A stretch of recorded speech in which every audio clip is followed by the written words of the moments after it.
Hello students, good morning. आज हम बात करेंगे अकाउंटिंग इक्वेशन के पार्ट 2 की।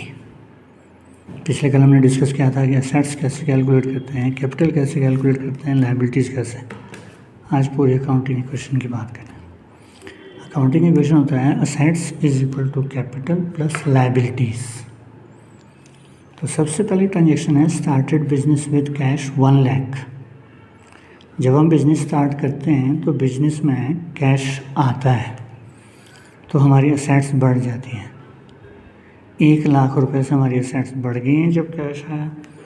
इज इक्वल टू जब हम पैसा लगाते हैं तो कैपिटल इंक्रीज कर जाती है, कैपिटल इंक्रीज कर जाती है प्लस लायबिलिटी से भी कुछ भी नहीं, zero. Second transaction cash deposited into bank. हमने बैंक में जमा करवाया पैसा तो बैंक बैलेंस हमारा बढ़ गया, मतलब असेट्स बढ़ गई हमारी। कितना? ये बढ़ गया 20,000 रुपये। बैंक बैलेंस हमारी असेट होती है तो असेट बढ़ गई है। और उधर से कैश बाहर जा रहा है बिजनेस से बाहर। जब हमने बैंक में पैसा जमा कराने के लिए भेजा तो बैंक बैलेंस बढ़ गया पर कैश कम हो गया, तो उधर कैपिटल पे कोई फ़र्क नहीं है, लायबिलिटीज़ पे कोई फ़र्क नहीं है। तो ये देखिए आप अकाउंटिंग इक्वेशन, ये आ गया हमारे पास 1 lakh is equal to 1 lakh plus 0। ये आ गया हमारे पास पहली ट्रांजेक्शन। दूसरी तीसरी देखिए आप, goods purchase for cash.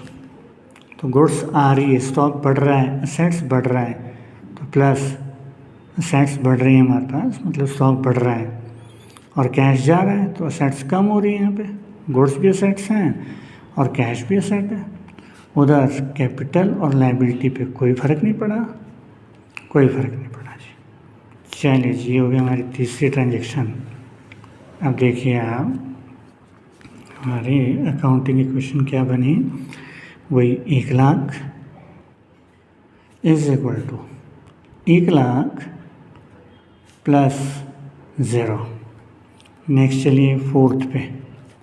Fourth दिया है हमारे पास goods sold for cash, means goods जा रही है, कैश आ रहा है, तो कैश के असेट्स आ रही 10,000 रुपये की, आगे कोई फ़र्क नहीं।